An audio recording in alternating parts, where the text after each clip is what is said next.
Introduction. In the spring of 2023, two graphic designers sat in offices just blocks apart in Chicago. Both had been in the industry for a decade. Both had built comfortable lives, earned the respect of their clients, and mastered the complex software of their trade. Both suddenly faced the same massive wave of new artificial intelligence tools that could generate images in seconds. David looked at the new technology and felt a cold knot in his stomach. He saw online forums filled with people saying that human designers would be obsolete in a year.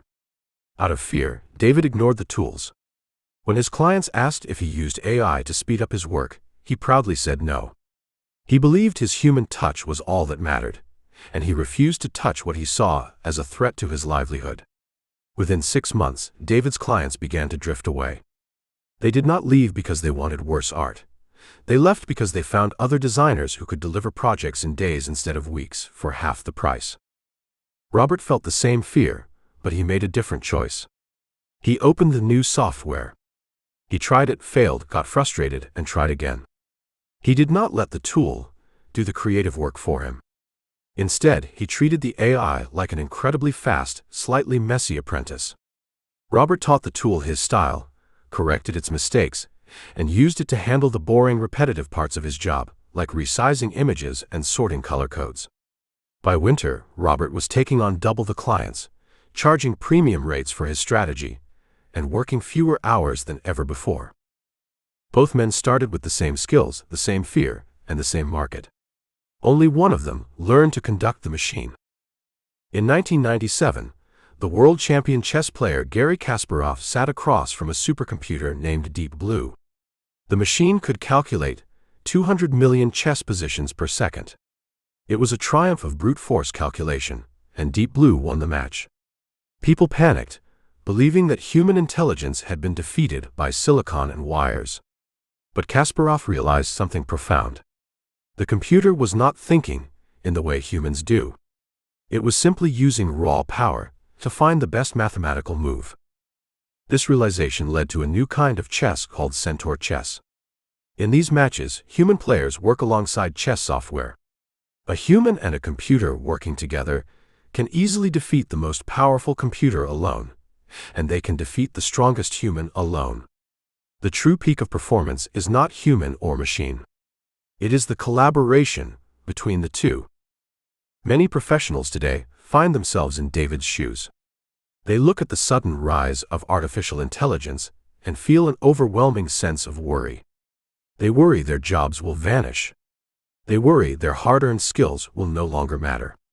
They feel like passive observers watching a storm approach. Perhaps you have tried using an AI tool yourself. You typed in a simple request, hoping for a brilliant piece of writing, a sharp business plan, or a fresh marketing idea. Instead, the machine gave you a generic, robotic response filled with empty words and boring suggestions. It felt cold. It felt useless. You might have closed the tab and thought that AI is just a toy that cannot replace real human talent. Yet the pressure from clients, bosses, and competitors to use these tools only grows. This creates a painful gap. On one side is the fear of falling behind. On the other side is the frustration of getting poor robotic results. It feels like being forced to use a tool that does not work. In the summer of 1956, a small group of brilliant scientists gathered at Dartmouth College in New Hampshire. A young mathematician named John McCarthy had organized the meeting. He and his colleagues, including Marvin Minsky and Claude Shannon, wanted to explore a bold idea. They believed that every part of human learning and intelligence could be described so precisely that a machine could be made to copy it. They expected to solve major parts of this problem in a single summer. They believed that if they could just program the right logical rules into a computer, the machine would easily learn to speak, think, and solve problems like a human. This early group underestimated how complex human language and thought really are. They built machines that were excellent at math and formal logic, but those machines failed completely when faced with the messy, emotional, and context-filled world of daily human life. A computer could play chess, but it could not understand a simple joke, write a sincere letter, or understand the unspoken needs of a client. Because these early systems lacked context, they could not scale. The excitement faded, funding disappeared, and the field entered a long cold period known as the AI winter. Decades passed. Scientists learned that true utility in artificial intelligence cannot be built on rigid logic alone. To be truly useful, a machine must understand human context, nuance, and safety. This book is about a new kind of artificial intelligence. It is not the rigid, cold logic of the past. It is an assistant designed to understand the warmth, context, and patterns of human speech. In 2021, a brother and sister named Dario and Daniela Amade led a group of researchers to found a company called Anthropic. They wanted to build an AI that was not just powerful, but safe, helpful, and honest. They created a training system called Constitutional AI. They gave their AI a set of guiding principles, like a digital constitution, to help it stay aligned with human values. The result of their work is Claude. Claude is not a search engine. It is not a machine that simply spits out facts. Claude is a cognitive assistant. It is a digital partner that can hold massive amounts of information in its mind, follow complex instructions, and write in a way that sounds remarkably human. By the time you finish this book, you will no longer be an anxious observer of the AI boom. You will become an AI conductor. You will know how to direct Claude to handle your tedious research, draft your emails, build custom interactive tools, and organize your daily work. You will learn to treat Claude as an intellectual partner that multiplies your output while preserving your unique human voice. This approach is not based on complex programming or computer science degrees.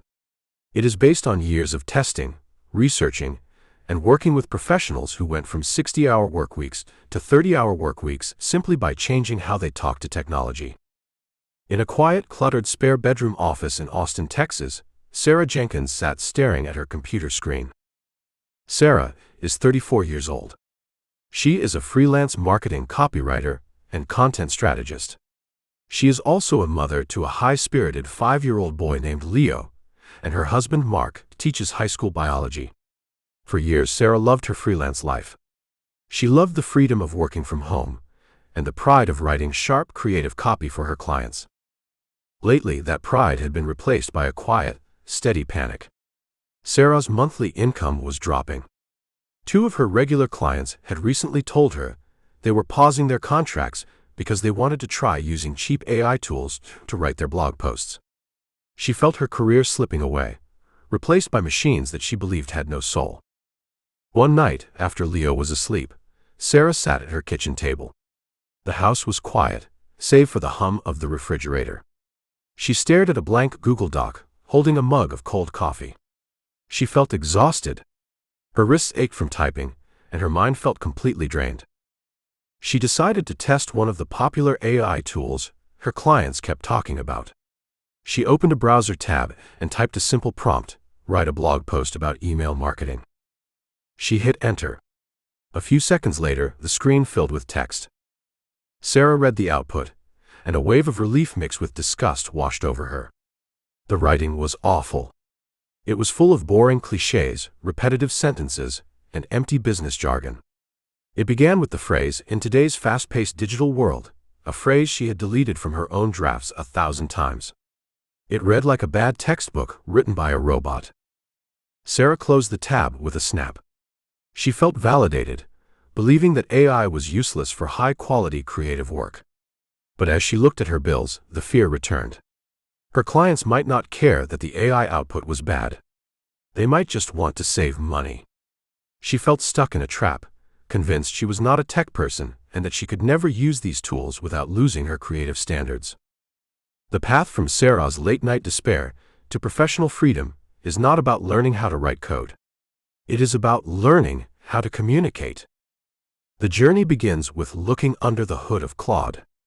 We will discover how this machine reads and writes, using a concept called the digital loom. You will learn how Claude turns words into pieces of mathematical patterns, and how you can use its massive short-term memory to process whole books of information at once. Next, we will explore the power of identity. You will see why giving Claude a specific professional persona completely changes the quality of its work. We will break down the exact grammar of a perfect prompt, showing you how to use simple structural brackets to guide Claude's focus with absolute precision. We will then move into creative collaboration. You will learn how to use Claude to destroy writer's block, brainstorm fresh ideas, and critique your own work using the famous Socratic method of dialogue. We will also look at the practical tools that make Claude unique. You will learn how to build automated daily workflows, use the interactive workspaces to create visual assets without code, and set up permanent custom projects that align Claude to your specific brand and style. Finally, we will put all these pieces together to design a collaborative workflow that fits your life. The goal of this book is not to turn you into a computer programmer. The goal is to give you your time back. It is to help you do your best work, earn more, and feel excited about the future of your career. The digital loom is ready. The threads of language are waiting to be spun. The work begins now. Chapter 1. Claude I, the Dawn of the Cognitive Assistant. In the winter of 1642, a 19-year-old boy sat at a wooden desk in Rouen, France, surrounded by flickering candles and endless stacks of tax papers. His father had just been appointed the local tax commissioner, a job that came with a mountain of grueling, mind-numbing math. Every evening, the young man watched his father grow older under the weight of these columns of numbers, manually adding and subtracting until his eyes blurred in the dim light. The boy decided there had to be a better way to live. He began drawing rough sketches of metal wheels, brass plates, and tiny interlocking teeth. Nearly 2 centuries later, in 1804, a French silk weaver named Joseph-Marie Jacquard stood inside a noisy Lyon workshop. He watched his fellow weavers strain their backs to create complex, colorful patterns in silk fabric. To make a single flower appear on a piece of cloth, a worker had to manually lift dozens of individual threads in a precise order, over and over again. It was slow, agonizing work that invited constant mistakes. Jacquard had a wild idea. He created a device that used stiff paper cards with holes punched into them. When these cards were fed into a massive wooden loom, the holes allowed some hooks to pass through while blocking others.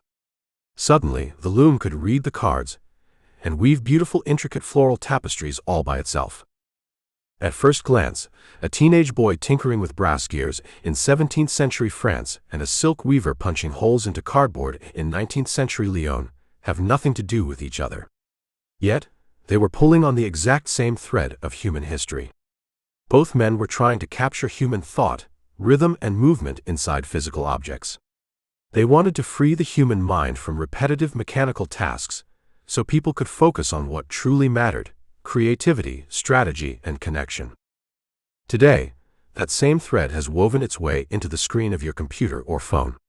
When you open Claude AI, you are not just looking at a clever search box.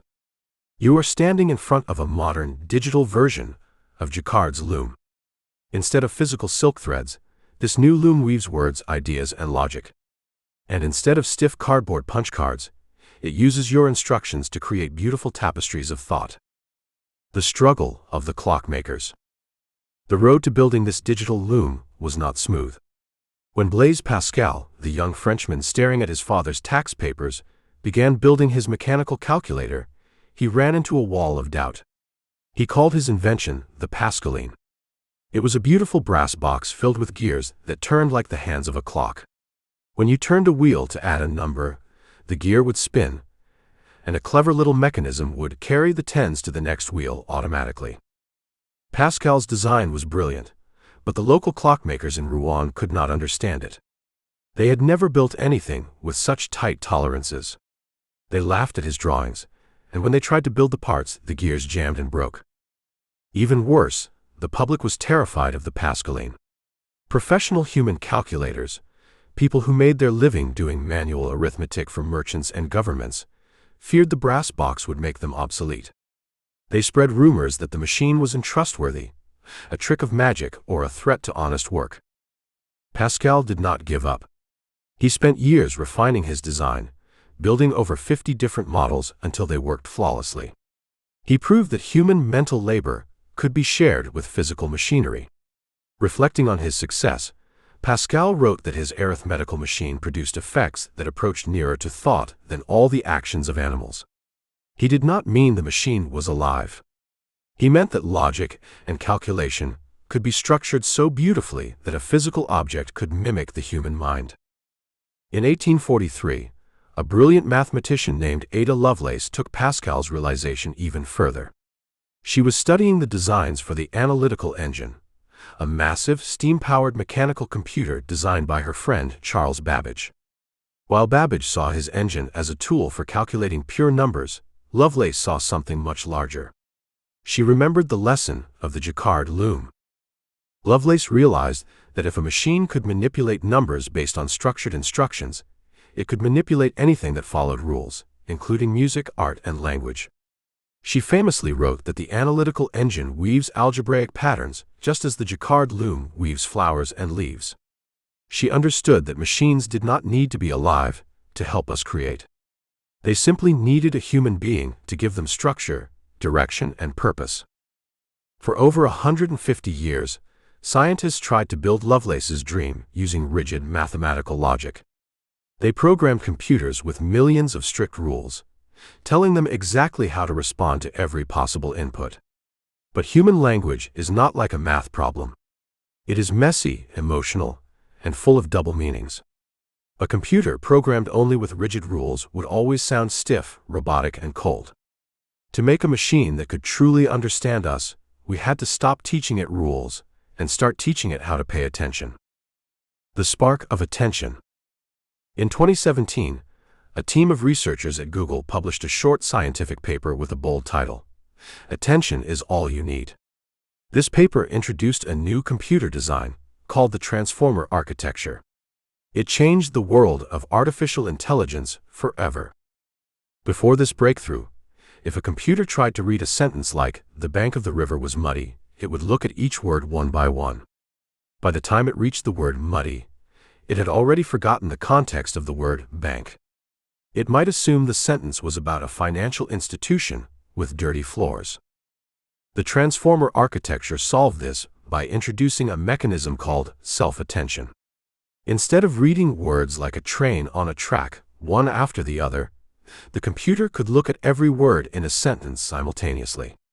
It could weigh the relationship between different words, calculating how much attention it should pay to each word based on its neighbors.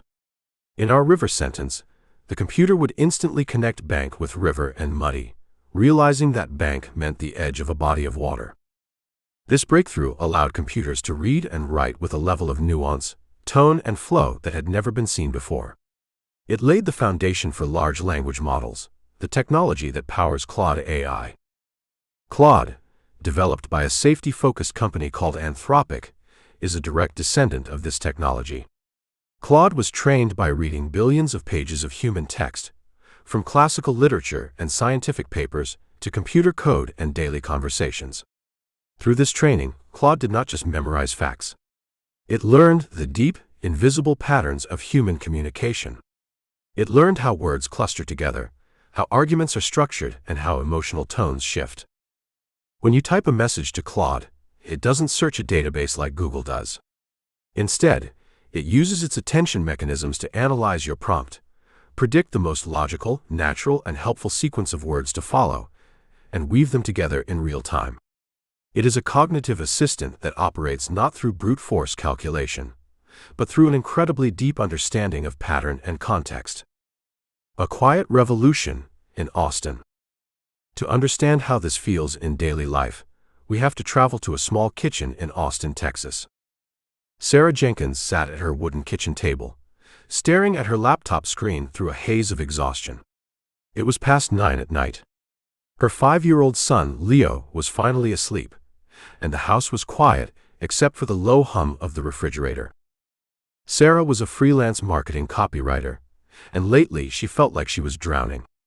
A major client had just cut her monthly retainer, hinting that they were looking into cheaper AI writing tools to draft their blog posts.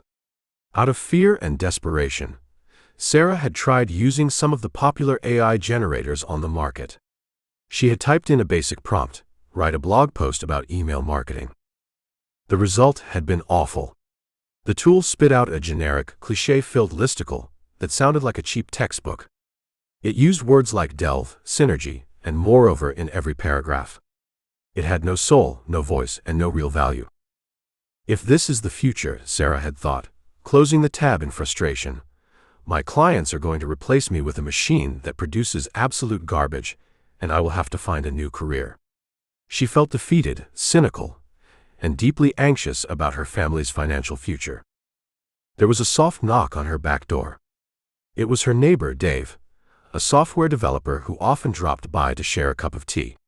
He noticed the tense look on her face and the open laptop. "Still working?" Dave asked, setting his mug down on the table. "Struggling," Sarah corrected, rubbing her temples. "Trying to figure out how to compete with machines that write like broken robots, but do it in 3 seconds for pennies." Dave smiled gently.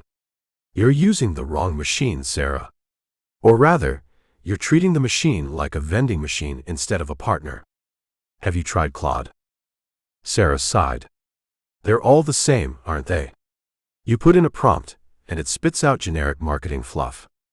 I'm not a tech person, Dave. I write from the heart. AI doesn't have a heart." "Let's try an experiment," Dave said, sliding his chair closer. He opened a browser tab and logged into Claude. Claude doesn't just search for keywords. It understands patterns of language on a structural level. It can mimic specific styles if you give it the right context. "Who is your favorite poet?" Sarah hesitated. "Mary Oliver. Her work is incredibly simple, but deeply emotional. But there's no way a computer can capture that." Dave didn't argue. He turned to the keyboard and typed a prompt into the clean white interface. "Less than prompt greater than, act as a poet, trained in the minimalist, nature-focused style of Mary Oliver. Write a short, single-stanza poem about the intense, dry summer heat of Austin, Texas, and how it feels to sit at a wooden kitchen table late at night, searching for hope. Less than prompt greater than." He pressed enter. Sarah leaned in, her skepticism hanging in the air. On the screen, the text didn't appear all at once in a cold flash. Instead, the words flowed across the screen smoothly, as if they were being thought out in real time. "The fan turns its slow wooden blades, beating the heavy air like a tired wing. Outside, the live oaks hold their breath, praying for a cool wind that does not come.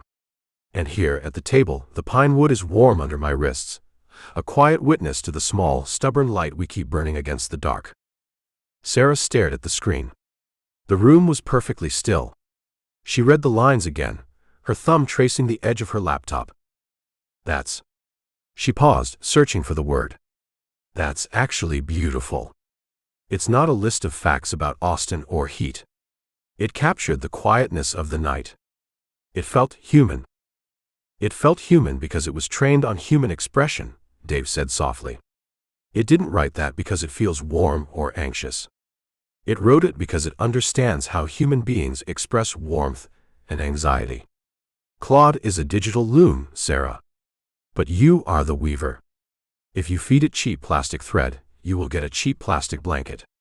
But if you give it fine silk and a beautiful pattern, it will weave a masterpiece with you." For the first time in months, the tight knot of anxiety in Sarah's chest began to loosen. She realized she didn't have to fight against the machine. She just had to learn how to guide the loom. The token economy.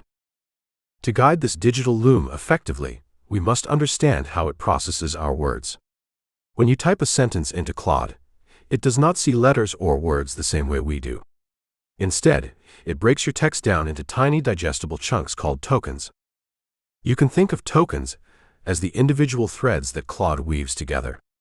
A token is typically about 4 characters long, which is roughly 3/4 of an English word. The word cat is short and simple, so it is processed as a single token, cat. The word unexpected is longer and more complex, so Claude might break it into 3 distinct tokens, un, expect, and ed. Common punctuation marks and spaces also count as tokens. When Claude reads your prompt, it converts your words into a long string of numbers, where each number represents a specific token in its massive vocabulary. It then uses its advanced neural network to calculate the mathematical probability of which token should come next.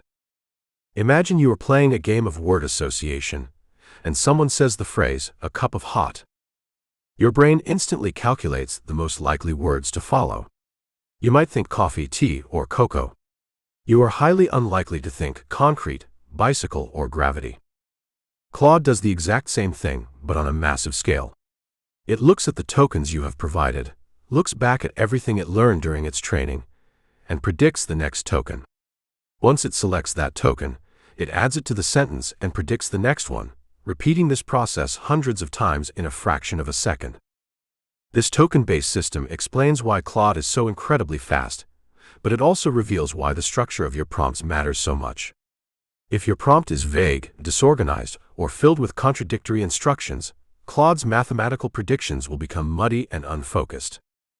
If you give Claude a clear, structured prompt with distinct boundaries and explicit guidelines, you are setting up a clean track for its predictions to run on.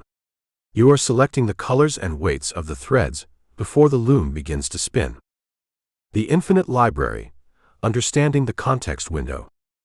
If tokens are the individual threads of our digital loom, then the context window is the size of the workbench where those threads are laid out.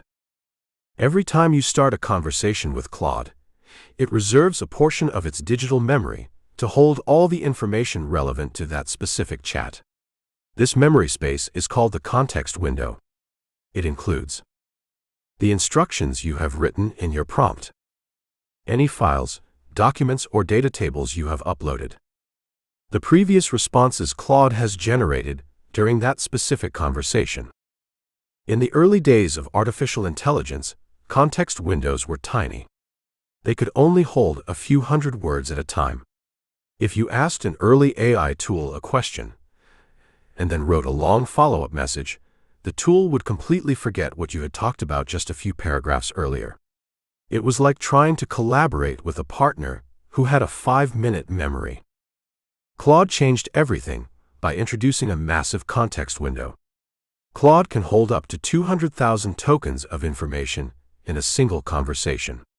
To put that in perspective, that is roughly equivalent to 150,000 words of text, a 500-page book, dozens of complex financial spreadsheets, the entire computer code for a medium-sized software application. This massive memory capacity completely transforms how you can work with Claude. It means you no longer have to feed it tiny bite-sized snippets of information. You can upload an entire corporate brand guide, 3 competitor analyses, and 10 customer interviews, and then ask Claude to identify hidden market opportunities. You can paste a massive, messy legal contract into the window and ask Claude to find the 3 most risky clauses. Because the context window is so large, Claude can maintain a deep, consistent understanding of your project throughout a long, multi-step conversation. It won't forget your brand voice, your formatting rules, or your ultimate goals halfway through your work. However, this massive workbench comes with a catch. Just like a human assistant, if you pile a mountain of messy papers onto Claude's desk without any organization, it can sometimes get overwhelmed or miss subtle details buried in the middle of the stack. As we progress through this book, you will learn how to organize this digital workbench using structured templates, clear markers, and precise instructions so Claude can find and utilize every single token of information with perfect accuracy. Becoming the conductor. As Sarah Jenkins discovered at her kitchen table, the true power of Claude AI does not lie in its ability to replace human thought. It lies in its ability to amplify it. We are living through a historic shift in how human beings interact with technology. We are moving away from the era of the search box, where we typed in keyword queries and spent hours digging through links to piece together information. We are entering the era of the cognitive assistant, where we can converse with an intelligent partner that can synthesize, analyze, and create alongside us. If you feel anxious about this transition, remember that every major leap in human tools has met with fear. The clockmakers feared Pascal's calculator. The traditional weavers feared Jacquard's loom. The scribes feared the printing press. Yet in every case, those who embraced the new tools did not disappear. They became more powerful. The weavers, who learned to design the punch cards for Jacquard's loom, were able to create tapestries of breathtaking complexity that would have been impossible to weave by hand. They